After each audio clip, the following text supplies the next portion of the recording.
as we've been traveling the country, we speak with a lot of attorneys, and a common theme, especially with those who are involved in mass torts practices, they're talking about non-recourse lending.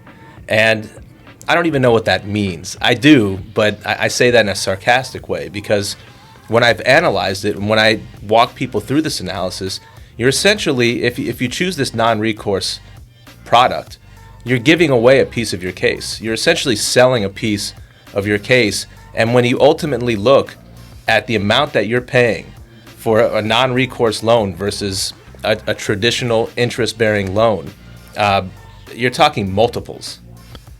Non-recourse lending has become a catchy phrase in litigation. And lawyers, they seem to like it because they think, oh, if I borrow this money and I don't win, I don't have to pay it back. And that seems attractive because it's really been packaged that way. In truth, it's a compounding interest loan or advance that's going to cost the lawyers 40, 50, 60, 70% more. A lot of times it's multiples, 2, 3, 4x. By the time the case is over, not only that, but the courts in America have started to get hip to this game. Mm-hmm. And the defense bar does not like the non-recourse lending apparatus. So what they've started to do is put bills together or court rulings together that say that lawyers have to disclose any non-recourse advance to the other side. Right, not that it's just discoverable, but mandatory disclosure. So they have to say, we're borrowing this money at this rate for this case. Whether it's admissible is a whole other question, but the fact that you now have to open your books to the defense in public to tell them that you're taking this money is one other reason why these types of advances are terrible business practice. With LevelEsq, it's nothing more than a loan.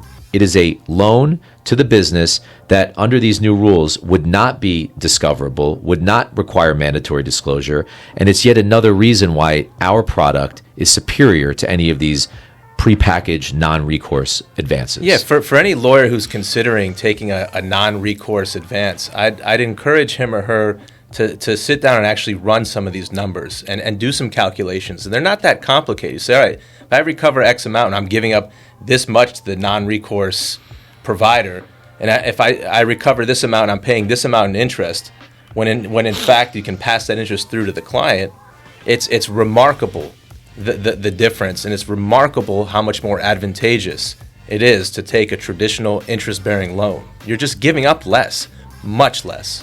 I want to give an analogy to lawyers about how these non-recourse loans work.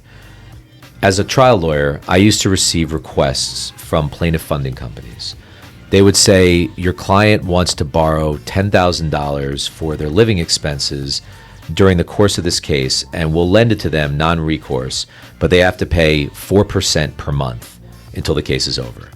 And I used to discourage my clients from ever even getting involved in this, because at the end of the day, when it came time to settle the case, that $10,000 would have compounded so high, and they would have owed so much money that it would have been nearly impossible to settle the case for a reasonable value. Non-recourse advances for plaintiff lawyers is exactly the same thing, but instead of targeting the client, it is now targeting the law firm directly. You're absolutely right. So as a lawyer, if you would think twice about telling your client to take a non-recourse advance from a plaintiff funding company, there's absolutely no reason why you should ever take that type of advance for your business.